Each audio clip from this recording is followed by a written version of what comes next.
Hello, I've been away for 2 weeks, but I'm back and I'm ready to jump back into it. I didn't take a complete break. I've been playing through the DS remake of Dragon Quest V, which was actually released in Japan about the exact same time as this week's game was released in Australia. I haven't finished it yet, but I'll keep persevering and post impressions when I'm done. Other distractions aside, it's back to retro gaming. With the previous 2 Legend of Zelda games, see episodes 4 and 6 for those playing at home, Nintendo had created an enjoyable enough series. With A Link to the Past though, it got turned up to 11. I'm going to say this straight away since it should be no surprise to anyone. This game stands the test of time, by a long shot. It's quite possibly my favourite game of all time, and I've finished it heaps of times, so I could almost do it with my eyes closed. When I first played it back in '92, I couldn't believe how exciting and involving the story was. An unimpressive young boy named Link is woken one stormy night with a voice ringing in his head. Apparently the Princess Zelda is being held prisoner. So, against the advice of his uncle, Link travels to the castle, finds a secret entrance, watches his uncle die, and then rescues the princess, taking her to the local church where she'll be safe. For now. Then, the real adventure begins. Link sets out on a quest to discover the true intentions of the evil wizard Aghanim. Like the original game, you're set loose in a big wide open world, and although there's definitely places you need to go, you can just spend your time exploring if you choose.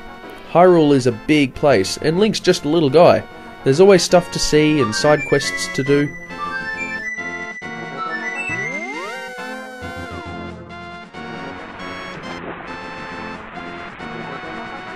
Eventually, Link obtains 3 pendants and discovers the legendary Master Sword in the forest.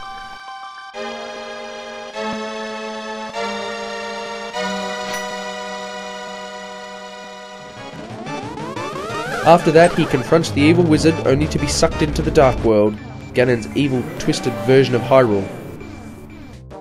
I usually do a bit of sequence breaking here. Once you've got the hammer from the first dungeon, you can find a warp pad just north of Kakariko village and make your way into level 4 where you get the power glove. I love the power glove. It's so bad. After that you can rescue the dwarf and have your sword leveled up. Then it's back to the dungeons again, this time as a powerhouse.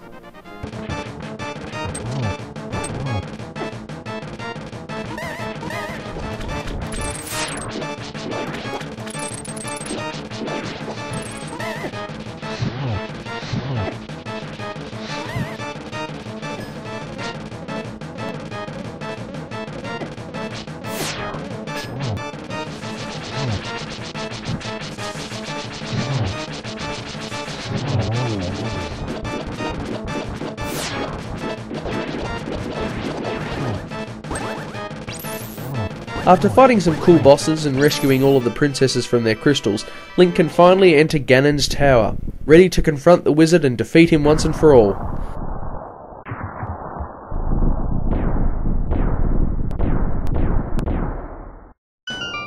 That's not the end though, oh no.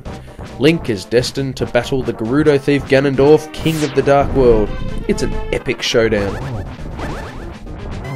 So is A Link to the Past sequel or prequel? Trying to understand Hyrule's chronology is enough to make your skull split. GameTrailers had some really interesting theories though.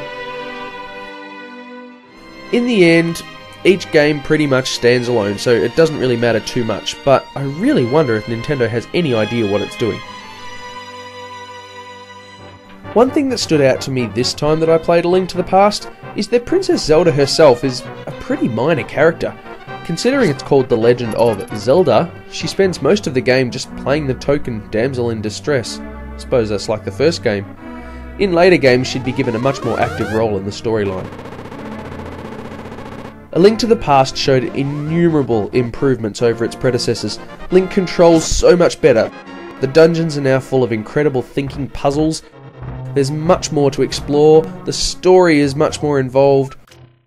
Hyrule gets its own history and mythology, the boss battles are epic. It's just a perfect game really. If you haven't played it, shame on you, but it's never too late.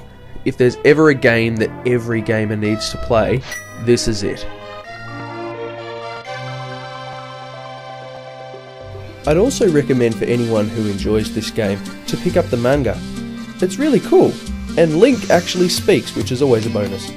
So, after taking a break to travel up to Sydney and meet Uematsu-san, hey, I'm back into it.